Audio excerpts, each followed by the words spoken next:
I hand these out every day to kids at my work. It's part of a government mandated program to supply lunch for kids. I wanted to talk about what it says here. Okay, I'll read it to you. It says, drink low-fat milk, eat right, and stay active to look and feel your best.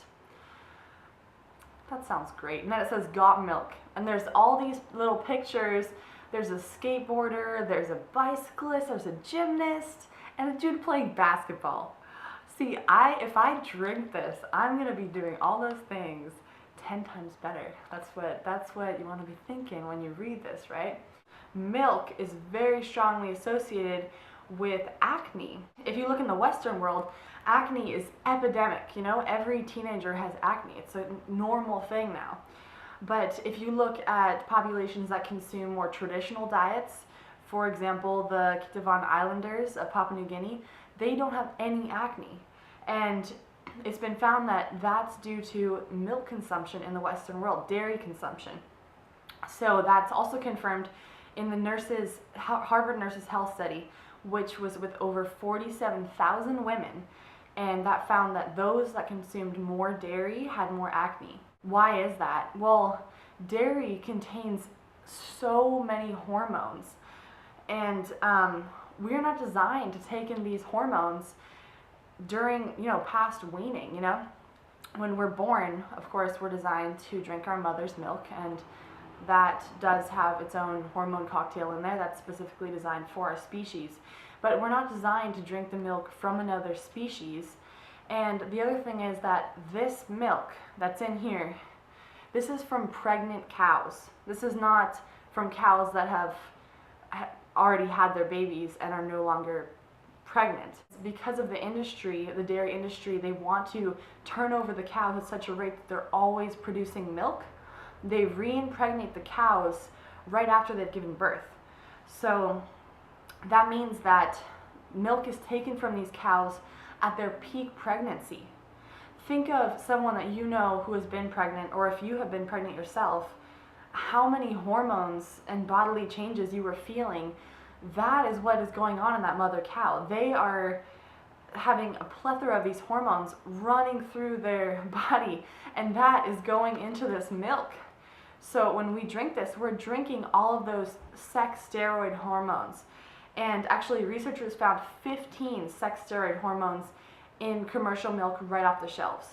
And I'm not talking about added hormones. This is what's naturally in milk, because milk is designed for baby cows. It's designed to make things grow. And having milk be designed to make things grow is great for calves, because they put on weight so quickly when they drink their mother's milk, which is why it astounds me why dairy products are sometimes advised for dieting. Calves actually are no longer fed their mother's milk when they are growing, and so I couldn't find the average weight gain of a calf on its mother's milk, because those calves are taken away from their mothers, literally dragged away from their mothers, who are hysterical over having their babies taken away from them. Those babies are dragged away, and if they're male, then they are made into veal calves, and if they're female, then they become dairy cows themselves. So that milk that was designed to feed that calf, to give it life and growth, is given to us instead. We take that and we drink it ourselves. Does that seem wrong to anyone? Does that seem strange to anyone? We are the only species to drink another species' milk. Why do we think that it's necessary to drink another species' milk for health? Does anyone tell you you need to drink zebra milk to be healthy? If you don't, you're going to be so unhealthy and you have to drink it, Or does anyone feed their dog rabbit milk because it needs rabbit milk to be able to be healthy? No, we are not biologically designed for that. And that's why all these repercussions occur, because we keep drinking another species' milk. I drank milk for a long time. And I remember as a teenager I had a lot of acne. I ate a lot of cheese, but now my skin has gotten so much better. I still have some, occasionally, but all in all, it is a huge difference, and I'm very, very happy about that because I don't like pimples. I don't think anyone enjoys having them. So I want to talk about the other part of this little claim here. It says, feel your best. Feel your best, okay? What's going to make you feel your best? Certainly not cancer, I wouldn't think.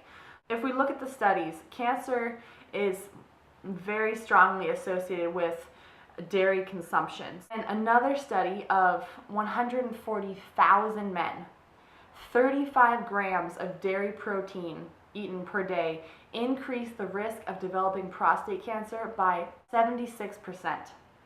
That's like a 2% increased risk per gram of milk protein. So I just wanted to look at this. There are 11 grams of protein in this milk, so 11 grams of milk protein. And the kids at the summer camp that I work at, they are given this twice a day.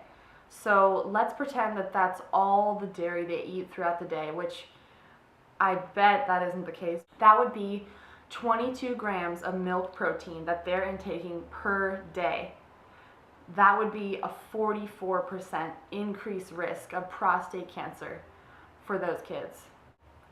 Saying that just absolutely breaks my heart that is what our government is feeding kids.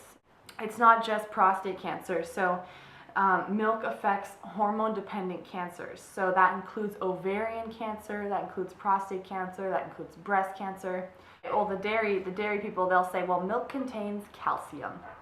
And that's the end-all be-all. You have to drink milk to get your calcium. And I thought this for a long time. So yeah, milk does contain calcium.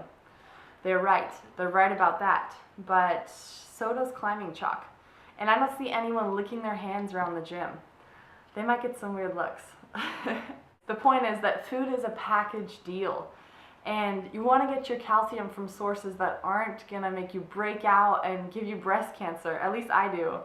Maybe I just speak for myself on this, but I want to get my calcium from a source that is going to nourish me in addition to that calcium. Some great sources of calcium are dark leafy green vegetables like kale and other leafy green vegetables, soybeans, a lot of different kinds of beans, figs, dates, broccoli is really high, and also fortified plant milks, rice milk, hemp milk, soy milk, they're all fortified, and the calcium in those milks is readily absorbed by the body as well. This is my personal fave, and it's got 50% more calcium than cow milk.